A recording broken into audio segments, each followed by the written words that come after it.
Os fatos que salvam. Mensagem do pastor Roberto Evangelista. Efésios capítulo 4, versículo 10, diz assim: aquele que desceu é também o mesmo que subiu acima de todos os céus, para encher todas as coisas. Um famoso senador americano disse: todo mundo tem direito a ter suas próprias opiniões, mas não seus próprios fatos. Como isso é verdadeiro? Todo mundo tem direito a ter suas próprias opiniões, mas não seus próprios fatos. Certamente uma parte do que ele queria dizer é que opiniões e ideias, ou opiniões que também são ideias, e ideias que também são opiniões, podem representar a realidade, ou podem ser apenas ideias sem conexão com o que aconteceu, acontece ou existe. Ideias podem expressar a realidade, ou podem não expressar nada de real. Um exemplo disso é que as ideias do socialismo, comunismo, são enganosas. Por quê? Porque os fatos históricos decretaram isso incontestavelmente. Por que socialismo é ilusão, é engano, é balela? Porque os fatos esmagaram a ideologia socialista comunista. Opinião ou ideia tem lugar no mundo mental, mas o fato tem lugar no mundo real. O fato sempre é real, mas a ideia pode ser ou não ser real. As ideias podem mudar, podem se alterar, podem se modificar ou ser modificadas. Mas os fatos são sempre sólidos, imutáveis e confiáveis. As únicas ideias absolutamente verdadeiras, inabaláveis, são aquelas geradas e sustentadas pelos fatos. Então, queridos, por que o cristianismo é verdadeiro? Porque o cristianismo não é feito apenas de ideias ou de boas ideias. Lembre isso, o cristianismo não é feito apenas de ideias, nem mesmo de boas ideias. O cristianismo não é uma filosofia, nem uma teoria religiosa ou uma religião. Todas as filosofias são feitas basicamente de ideias. Todas as religiões são feitas basicamente de ideias. Somente o cristianismo é construído previamente de fatos históricos que produzem e alimentam as suas ideias. Tente lembrar disso. Somente o cristianismo é construído ou foi construído previamente de fatos históricos que produzem e que alimentam as suas ideias. E quais são os fatos centrais do cristianismo? São 7 acontecimentos que receberam o nome de Evangelho. Evangelho porque é a incomparável boa notícia, a maravilhosa boa notícia da história. E esses fatos foram resumidos nessas palavras do apóstolo Paulo. Aquele que desceu é também o mesmo que subiu acima de todos os céus para encher todas as coisas. Vê se talvez tenha que abaixar um pouco o microfone, por favor. Não sei se só eu que estou sentindo que está alto. Veja, irmãos, como os fatos fazem a diferença. Foi porque Cristo desceu, que é o primeiro evento geral da obra de Cristo. Ele desceu, e foi porque ele subiu. O segundo evento essencial da obra de Cristo é porque ele desceu e ele subiu, que ele encherá todas as coisas. Agora, como Jesus desceu e subiu? Isso aconteceu por meio de acontecimentos históricos que mudaram e mudarão o mundo, a história e a sua vida se você é um cristão bíblico. Jesus desceu e Jesus subiu através de acontecimentos essenciais, fundamentais, que mudaram e mudarão o mundo, a história e a sua vida, se você pertencer a Cristo. Quais são os fatos, então? Quais são esses fatos tão decisivos que Paulo menciona como a descida de Cristo e a subida de Cristo? Quais são esses fatos tão decisivos da descida e da subida de Cristo? Primeiro, vamos falar juntos? A encarnação de Cristo. Se você puder ler os textos comigo. João 1,14. E o Verbo se fez carne e habitou entre nós, cheio de graça e de verdade, e vimos a sua glória, glória como do unigênito do Pai, o único gerado eternamente pelo Pai. Ele se fez carne e habitou entre nós, cheio de graça e de verdade. O texto seguinte mostra que esse acontecimento era fundamental para a redenção dos pecadores. Gálatas 4:5 diz: vindo, porém, à plenitude do tempo, Deus enviou o seu Filho, nascido de mulher, nascido sob a lei. Para o quê? Para resgatar os que estavam sob a condenação da lei, a fim de que recebêssemos a adoção de filhos. Deus enviou seu Filho, nascido de mulher, nascido sob a lei. Isso é encarnação.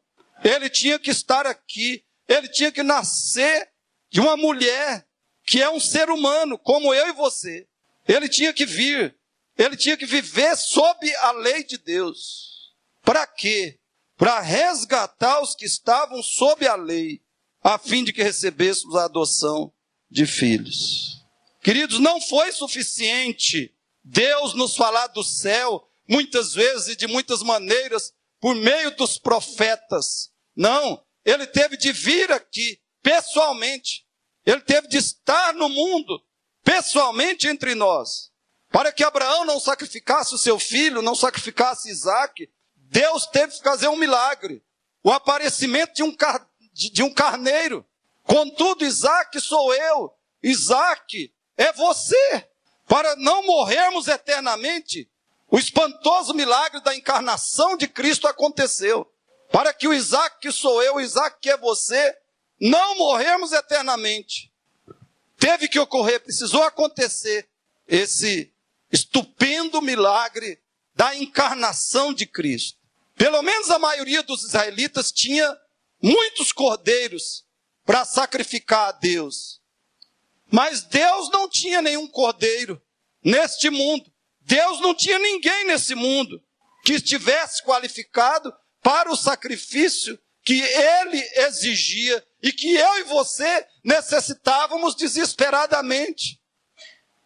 Deus não tinha nenhum cordeiro neste mundo que fosse qualificado. Ele teve que enviar o cordeiro. O caráter sobrenatural da entrada de Cristo ao mundo, no mundo, tem sido uma pedra de tropeço para muitas pessoas. E isso evidencia a obra do diabo e a depravação humana. De que outra forma Deus poderia salvar pecadores? De que outra forma Deus poderia nos trazer salvação se Ele é um Deus santo?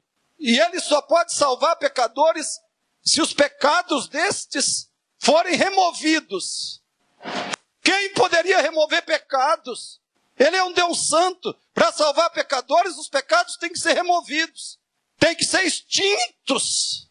Então, é por isso que Cristo diz em Hebreus: sacrifícios de animais não quisestes.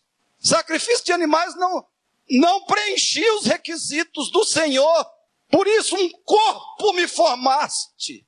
A encarnação do Verbo. Queridos, o cristianismo é verdadeiro porque ele não começa com a nossa ida a Deus. Ele começa com a vinda de Deus a nós. E isso é absolutamente o oposto, o contrário de todas as demais religiões. Em qual religião Deus se tornou homem? Ninguém podia imaginar isso. Por isso, em nenhuma religião do mundo, Deus se tornou homem, porque ninguém jamais poderia imaginar isso. Ele é Emanuel, Deus conosco. Esse é o primeiro fato central, fundamental e decisivo da história da humanidade. Segundo, juntos, a perfeição ou obediência perfeita de Cristo.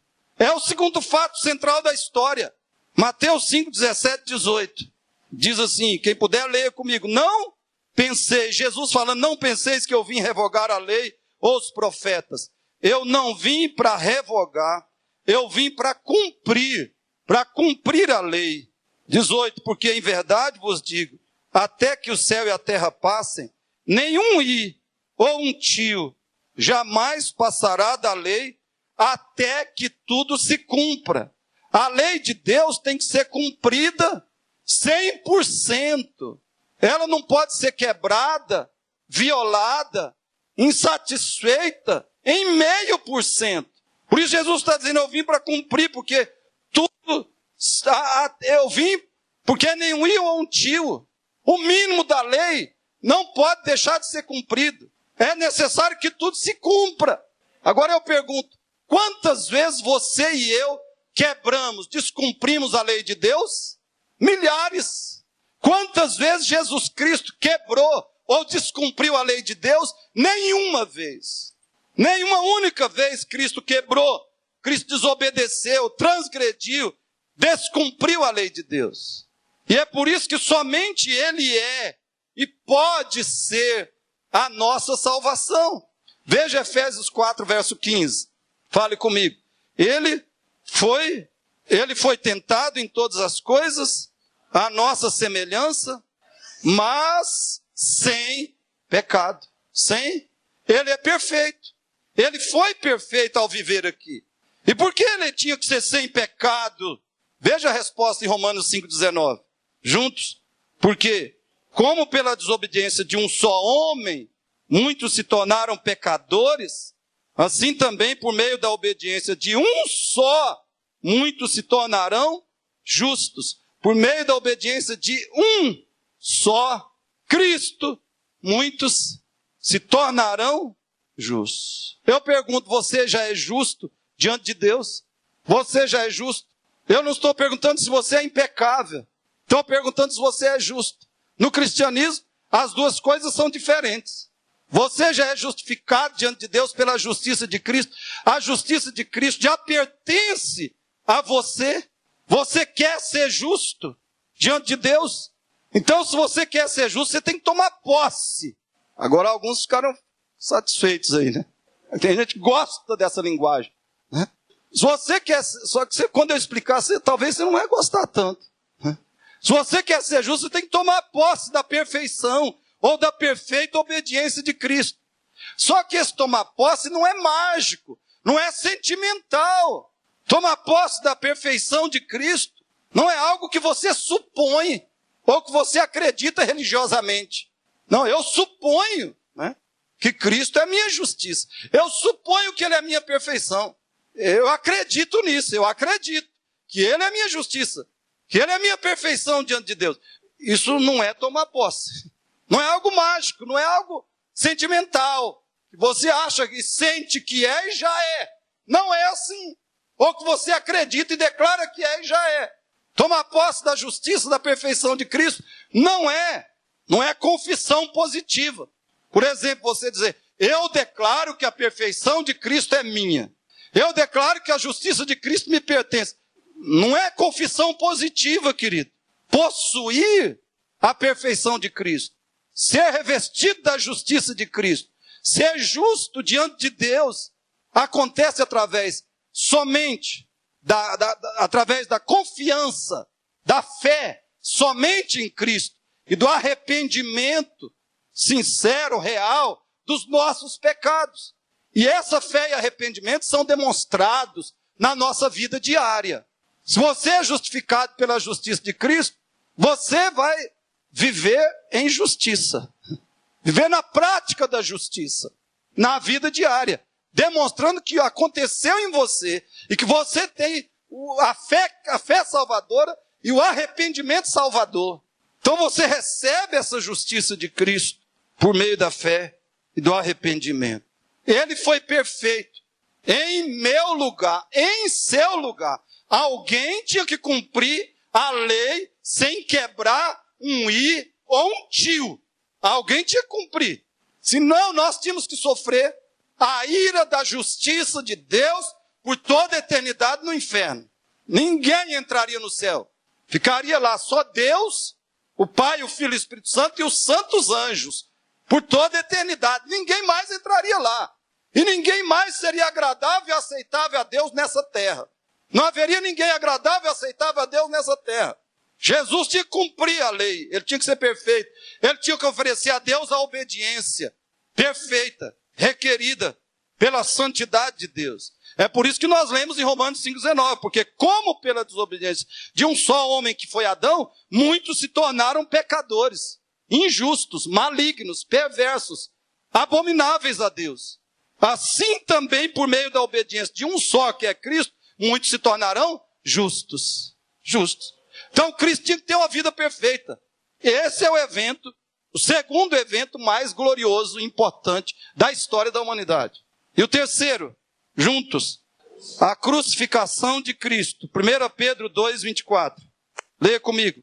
Carregando ele mesmo em seu corpo. Aqui é Isaías 53. Pedro está nos dando um resumo, uma síntese de Isaías 53. Pois você lê Isaías 53. Juntos. Carregando ele mesmo em seu corpo, sobre o madeiro, os nossos pecados, para que nós, mortos para os pecados, vivamos para a justiça. Acabei de falar isso. Que se você é justificado, você vai viver para a justiça. Se você tem a justiça de Deus pela fé, Ele te declarou justo pela sua fé e arrependimento em Cristo. Então você vai viver para a justiça. É assim que mostra que você está justificado. Para que nós, mortos para os pecados, vivamos para a justiça. Por suas chagas fostes sarados, carregando ele mesmo sobre o madeiro os nossos pecados. 1 Pedro 3,18 diz, pois também Cristo morreu uma única vez pelos pecados, o justo pelos injustos, para conduzir-nos a Deus. Queridos, aqui está o coração do Evangelho. Se você quer falar do coração do Evangelho, ele está na cruz de Cristo. Aqui está o coração do Evangelho. Por pelo menos 3 razões. Primeiro, o sacrifício de Cristo é o único que cobre, apaga, remove os nossos pecados. Observe que o texto diz que Pedro diz que Jesus carregou sobre o seu corpo os nossos pecados. Ele levou os nossos pecados. Ele separou de nós os nossos pecados. Separou de nós os pecados, retirou, afastou os pecados de nós e tomou os pecados sobre ele na cruz. O sacrifício de Cristo remove, apaga, afasta os pecados de nós. É o único que faz isso. Segundo, o sacrifício de Cristo manifesta e ao mesmo tempo desvia de nós a ira de Deus, para que nós, os pecadores, recebamos a graça, a misericórdia, o perdão, a justiça de Deus, a justificação de Deus. O sacrifício de Cristo manifesta a justiça de Deus, a ira de Deus, e ao mesmo tempo desvia essa ira de nós. Desvia essa ira, a ira do Deus Pai dos pecadores. Somente dos pecadores que recebem o Filho como seu Senhor e Salvador. E terceiro, o sacrifício de Cristo completa a satisfação da justiça de Deus, cuja primeira parte foi realizada, primeira parte dessa satisfação foi realizada pela obediência de Cristo a Deus. Então o sacrifício de Cristo completa a satisfação da justiça de Deus. Termina o trabalho. Né? Pela sua obediência, Cristo satisfaz a justiça de Deus. Mas o trabalho não está pronto ainda. Falta uma parte. Agora na cruz, Cristo completa o trabalho. Completa a satisfação da justiça de Deus. E qual é, queridos, o resultado disso? Qual é o resultado? É que a cruz de Cristo, e o libera para justificar os pecadores que recebem Cristo como seu único Senhor e Salvador. Quando eu disse que a cruz justifica Deus, eu não estou dizendo que Deus tinha pecado ou tinha algum mal nele em si que precisava ser, ele tinha que ser justificado. Eu estou dizendo que a cruz justifica Deus em justificar pecadores. Se Deus me declara justo, ou declara você justo, sem castigo, sem punição, sem extinção dos pecados, ele se torna injusto. Então a cruz justifica Deus, para que ele justifique pecadores. A cruz libera Deus para justificar aqueles pecadores que têm Cristo como Senhor e Salvador. Deus é justificado em recebê-los como seus filhos, seu povo aqui na terra, e como seu povo no céu. Ele é justificado pela cruz de Cristo. Porque os pecadores são justificados por essa cruz, por esse sacrifício. Todos os demais fatos do Evangelho são fundamentais, mas não poderiam atender nenhuma dessas necessidades. Só a cruz podia fazer isso. Só na cruz os pecados são removidos, são retirados, afastados de nós, são extintos. Só na cruz de Cristo a ira de Deus é manifestada sobre Cristo e é desviada de mim e de você. E só na cruz de Cristo Deus é justificado em justificar pecadores. Nenhum outro fato do Evangelho atendia essas necessidades. Só a cruz. Quarto, a ressurreição de Cristo. Vamos falar juntos, Romanos 4, 25. O qual foi entregue por causa das nossas transgressões e ressuscitou por causa da nossa justificação. Olha bem, ele foi entregue por causa das nossas transgressões. Tinha que haver um pagamento, tinha que haver uma punição, tinha que haver um juízo dos nossos pecados. E ele ocorreu na cruz de Cristo. Mas tinha que haver uma ressurreição desse justificador. Ele ressuscitou por causa da nossa justificação. 1 Coríntios 15, 17 a 23. Se puder, leia comigo. E se Cristo não ressuscitou, é vã a nossa fé, e ainda permaneceis nos vossos pecados. 18. E ainda mais, os que dormiram em Cristo pereceram. 19. Se a nossa esperança em Cristo se limita apenas a esta vida, somos os mais infelizes de todos os homens. 20. Mas, de fato, Cristo ressuscitou dentre os mortos, sendo ele as primícias dos que dormem. Visto que a morte veio por um homem, também por um homem veio a ressurreição dos mortos. Porque assim como em Adão todos morrem, assim também todos serão vivificados em Cristo. Cada um, porém, por sua própria ordem. Cristo, as primícias. Depois os que são de Cristo na sua vinda. Queridos, note os 3 paralelos que Paulo está fazendo nesses últimos versículos. Porque Adão desobedeceu, Cristo teve que obedecer. Porque Adão morreu, Cristo teve que morrer. E para que Adão ressuscitasse, Cristo teve que ressuscitar primeiro. Se Cristo não ressuscitasse, eu e você não teríamos ressurreição garantida. A ressurreição da vida. Adão sou eu. Adão é você. E portanto, se nós estamos em Cristo, há vida para nós. Existe vida para nós. Por quê? Adão desobedeceu, mas Cristo obedeceu. Adão morreu por causa da sua desobediência. Então Cristo morreu por causa da desobediência de Adão. Ele sofreu a morte pela desobediência de Adão. A morte que era de Adão, ele sofreu. E para que Adão ressuscitasse, Cristo ressuscitou primeiro. Por isso que Paulo diz que Cristo é as primícias dos que dormem. Adão é você, Adão sou eu. Se estamos em Cristo, temos vida. Temos vida.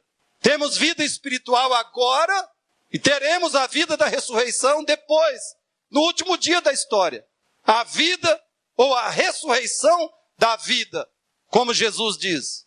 Em Cristo temos vida espiritual agora e temos garantida, assegurada a ressurreição da vida depois, no último dia. Algo muito doloroso que nós observamos hoje é que tem muitas pessoas procurando, buscando vida. Nós observamos todas as pessoas procurando vida, buscando vida. E elas estão buscando vida na academia, na faculdade, no entretenimento. Elas estão buscando vida na balada, no sexo, na profissão, nos filhos. As pessoas estão buscando vida na religião humanista, inclusive a evangélica, a religião antropocêntrica centrada no homem. E por que eu disse que é extremamente doloroso observar isso? É porque essas pessoas ficam totalmente indiferentes quando elas são chamadas para conhecer a Cristo e seguir a Cristo, o Cristo ressurreto. Estão buscando vida em todo lugar, de todas as formas.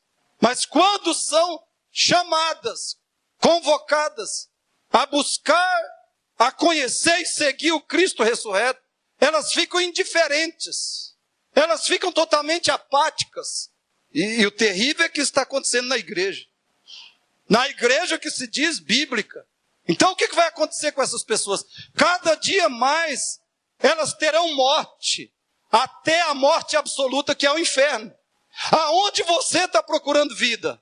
Você quer vida? Você quer vida espiritual agora? Quer a ressurreição da vida depois? Então eu te pergunto, o que é que você está fazendo com Jesus Cristo? A ressurreição de Cristo significa que tudo que morreu viverá de novo. Tudo que estiver em Cristo. Tudo que estiver em Cristo viverá de novo e viverá plenamente, abundantemente, eternamente. É para isso que ele ressuscitou. Para ressuscitar o universo. Para a regeneração do universo. Para dar nova vida. Vida perfeita, vida eterna ao universo. E vida perfeita, eterna, vida abundante aos seres humanos que são dele. Para isso que ele ressuscitou. E por isso que Paulo diz aqui que ele vai ressuscitar aqueles que são dele na sua vinda. Então esse é o quarto fato mais determinante da história. A ressurreição do Filho de Deus. E o quinto, vamos ler juntos? A entronização de Cristo. Filipenses 2, 9 a 11, a entronização de Cristo. Vamos falar juntos? Pelo que também Deus o exaltou sobremaneira. Depois que Cristo ressuscitou, olha o que aconteceu com ele. Deus o exaltou sobremaneira. E lhe deu o nome que está acima de todo nome. Para que ao nome de Jesus se dobre todo o joelho nos céus, na terra e debaixo da terra. E toda língua confesse que Jesus Cristo é Senhor, para a glória de Deus Pai. 1 Coríntios 15, 24 a 26. Leia comigo 1 Coríntios 15, 24 a 26. E então virá o fim, quando ele, Jesus, entregar o reino ao Deus Pai, quando houver destruído todo o principado, bem como toda potestade e poder, porque convém que ele reine até que haja posto todos os inimigos debaixo dos seus pés. O último inimigo a ser destruído é a morte. Irmãos, Paulo está dizendo aqui que Cristo está reinando hoje, depois da sua ressurreição, desde a sua ascensão aos céus, ele está reinando. Ele é o rei do universo, ele é o rei da história. Ele é o rei sobre o diabo e os demônios. Ele é o rei do inferno. Cristo está reinando. E até quando ele reinará? Paulo diz que ele reinará até que duas coisas aconteçam. Primeiro, Cristo reinará até o dia que todos os humanos, e o diabo, e os anjos, e os demônios, dobrarão os seus joelhos diante dele e declararão que ele é o Senhor e Rei do céu, da terra e do inferno. Ele reinará até que todos os seres humanos da história da humanidade, de Adão até o último que vai nascer, logo antes da volta de Cristo. Ele reinará até que todos dobrem os seus joelhos diante dele, juntamente com os demônios, com os anjos santos, e declarem que ele é o Rei, ele é o Senhor do céu, da terra e do inferno. Em segundo lugar, ele reinará até o dia que ele determinou destruir todos os seus inimigos. E quais são esses inimigos que ele vai destruir? Todos os homens que rejeitam o seu reinado, e o diabo, e os demônios, e finalmente a morte. O último inimigo a ser destruído é a morte. Agora, será que, então, nesse dia, Cristo deixará de ser rei? Acabará o reinado dele? Não. O que a Bíblia está querendo dizer é que será a consumação, a realização plena do seu reino na história. Então o seu reino nesse dia estará consumado, concretizado perfeitamente, realizado. Seu reino estará, o propósito do reino dele estará totalmente cumprido. O propósito desse reino de Cristo para a história da humanidade. Então, querido, eu espero que você lembre disso. Eu gostaria que você se lembrasse disso. Você só tem duas opções nessa vida. Você só tem duas opções. A mais feliz e a mais infeliz. Ou você corre para o rei e pelo rei, ou você foge do rei. Na primeira opção você está seguro. Absolutamente seguro. Na segunda opção, eu nem vou dizer. Ou você corre para o rei, ou você foge do rei.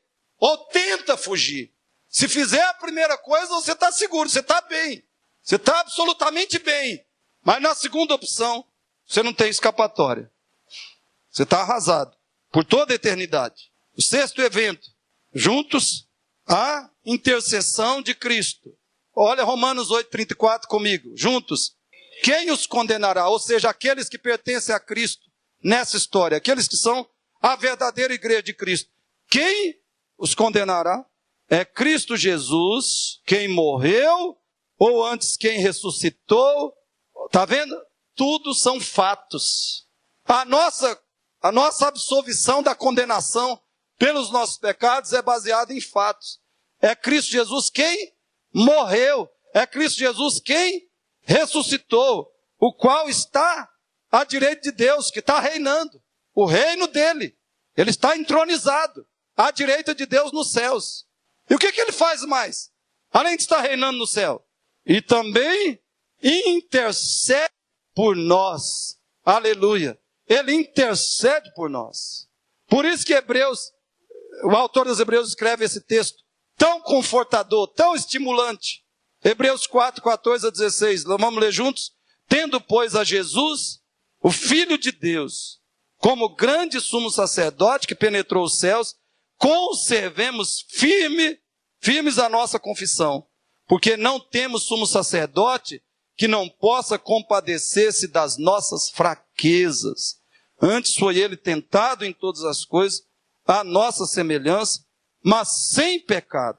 Acheguemo-nos, portanto, confiadamente, junto ao trono da graça, a fim de recebermos misericórdia e acharmos graça para socorro em ocasião oportuna. Querido, não é maravilhosamente fantástico que aquele que tanto trabalhou por nós na terra, tanto fez por nós na terra, continua trabalhando por nós no céu. Ele está intercedendo por aqueles que são dele. Ele está intercedendo por você, se você é dele. Se você é cristão, se você está em Cristo, ele está intercedendo em seu favor, junto ao Pai. Ele é seu advogado junto ao Pai. Ele continua trabalhando por nós. Que religião tem um Salvador e Senhor assim? Que religião tem um Senhor e Salvador que ressuscitou? Que religião tem um Senhor e Salvador que é o Rei do Universo? Que religião tem um Senhor e Salvador que apresenta as causas dos seus seguidores a Deus e traz as bênçãos de Deus para os seus seguidores? Ele é o sumo sacerdote. Agora, olha quanto é ridículo e ao mesmo tempo horrível, impensável, a ideia de que além de Cristo tem outro intercessor pelos pecadores no céu. Tem Maria, tem Senhora Aparecida e mais um monte de gente. Como isso desonra a Deus? Como isso ofende, ultraja o Senhor Jesus Cristo e desperta, atrai a ira de Deus sobre os homens. Nós temos um intercessor perfeito, um mediador perfeito, completo. Ele não precisa de auxiliares, de ajudantes. Ele não precisa de outros intercessores em nosso favor, em nosso benefício. Até porque só ele obteve a credencial, só ele obteve os méritos, só ele preencheu os requisitos para ser o nosso intercessor e mediador. Ele apresenta as nossas causas a Deus e traz as bênçãos de Deus para nós. Se você é cristão, sabe por que as suas orações são sempre aceitas e respondidas com excelência? Sabe por que as suas orações sempre trazem o melhor de Deus para você? A resposta é que a intercessão de Cristo é a peneira purificadora das nossas orações, de modo que só o ouro de Deus retorna para nós. Nós mandamos para o céu coisas cheias de impurezas, né? Mandamos todo tipo de porcaria, espiritualmente falando, né? Mas a intercessão de Cristo é a peneira que purifica. Purifica as nossas orações, de modo que só o ouro de Deus vem para nós. Porque Ele intercede eficazmente por mim e por você. Ele intercede. Agora eu fico pensando, como é que você pode ser uma pessoa que não ora, né? Que não confia na oração, que não tem o hábito de orar e que vive em negligência para com a oração. Aí, meus irmãos, é complicado mesmo, a coisa pode ficar muito feia mesmo. Porque nós temos esse sumo sacerdote, mas não lançamos mão dessa maravilha. Você está vivendo em oração? Você está se beneficiando desse glorioso, maravilhoso, eficaz sumo sacerdote? Você é uma pessoa de oração? 7º evento e último. Juntos, a reaparição, que é a segunda vinda de Cristo. Hebreus 9, 28. Vamos lá? Assim também Cristo, tendo se oferecido uma vez para sempre, para tirar os pecados de muitos, aparecerá segunda vez. Juntos, aparecerá segunda vez, sem pecado, aos que o aguardam para a salvação. Olha isso. Ele virá a segunda vez. Para quem? Aqueles que o aguardam para a salvação. 2 Timóteo 4:1, leia comigo. Cristo Jesus há de julgar vivos e mortos pela sua manifestação, isto é, pela sua segunda vinda neste mundo e pelo seu reino. Queridos, o maior evento da história foi a crucificação de Cristo. E o segundo maior evento da história será o retorno de Cristo a este mundo. E para nós, a igreja, o elemento mais maravilhoso da segunda vinda de Cristo é o fato de que Ele vem para nos buscar e nos glorificar. Cristo vem para julgar, para condenar aqueles que rejeitaram o seu evangelho. Mas para aqueles que o amam, aqueles que o aguardam, aqueles que o buscam e o seguem, Ele virá para buscá-los e glorificá-los eternamente. Veja a passagem, algumas passagens que revelam isso. Leia comigo ali, João 14:3. Todos juntos? Não está ali? Então abra sua Bíblia aí, por favor. João 14:3, bem rápido. Acharam? Amém? Vamos ler? E quando eu for e vos preparar lugar, voltarei e vos receberei para mim mesmo, para que onde eu estou, estejais vós também. Jesus vem nos buscar e Ele diz, para mim mesmo, ou seja, para o meu prazer, a minha alegria, o meu regozijo eterno nos meus redimidos. Eu vos receberei para mim mesmo, para que onde eu estou estejais vós também. E Ele diz em Colossenses 3, verso 4, escute aí, Colossenses 3, 4. Quando Cristo, que é a nossa vida, se manifestar, então vós também sereis manifestados com Ele em glória. Vós sereis manifestados com Ele em glória. Quando Ele se manifestar. E Mateus 24, 30 e 31. Vamos ler, abre aí. Bem rápido, abra a sua Bíblia. Mateus 24, 30. 30, a parte A só desse versículo. Mateus 24, 30 e depois o 31. Vamos lá? Então aparecerá no céu o sinal do Filho do Homem. Agora 31. E Ele enviará os seus anjos com grande clangor de trombeta, os quais reunirão os seus escolhidos dos 4 ventos, de uma a outra extremidade dos céus. Ele enviará os seus anjos que reunirão os seus escolhidos. Esse é o arrebatamento da igreja. Querido, você está percebendo isso? O seu verdadeiro bem é que você pertence a Cristo e será glorificado com Ele. Você tem o bem que importa. o bem que faz toda a diferença. Você já tem o que importa. Você pertence a Cristo e será glorificado com Ele. E o seu verdadeiro mal é não pertencer a Cristo e não ter a glória dele. Esse é o verdadeiro mal. Não ter Cristo e não ter a glória de Cristo. No fim das contas, é apenas isso que importa. É apenas isso que faz a diferença. Cristo virá para glorificar os seus santos. Portanto, irmãos, concluindo, escutem o que eu vou lhes perguntar. Você está vivendo com base no Evangelho? Você está vivendo motivado pelo Evangelho? Você está vivendo com base no que Cristo já fez por você? No que Deus já fez por você? Você está vivendo baseado, motivado, fundamentado, estimulado pelo que Deus já fez por você? Pelo que você já tem em Cristo? É assim que você está vivendo? Você quer paz?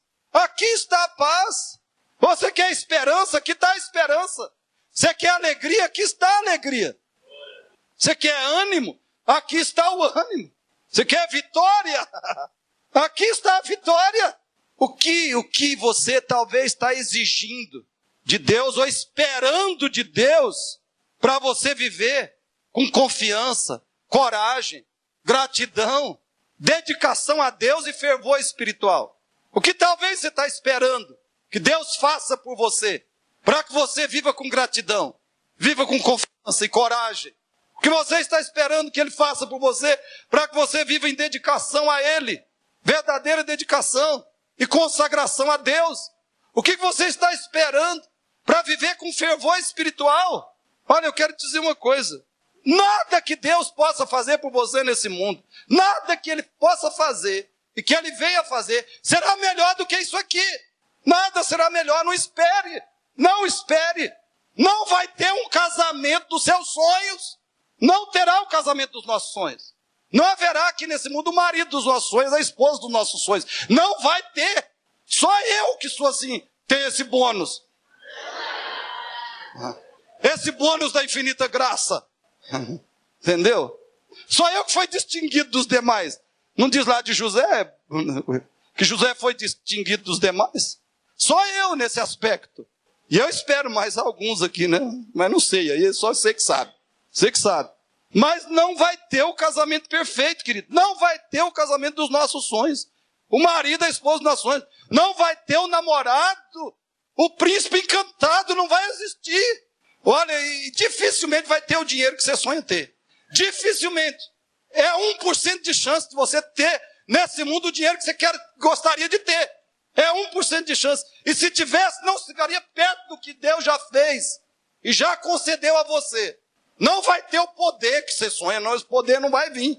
Principalmente se for poder físico, intelectual, poder de domínio, de controle, poder político. Você não vai ter esse poder. As perspectivas são mínimas. Por que você não se alegra e se regozija?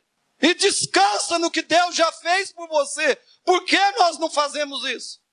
Se nós temos o motivo para fazer. Me permita te perguntar, você quer solução? Aqui está a solução. Você quer sucesso? Aqui está o sucesso. Os 7 fatos fundamentais da história, que nos salvam em todos os sentidos. Esses fatos não nos salvam somente no sentido de irmos para o céu um dia. Eles nos salvam em todos os sentidos.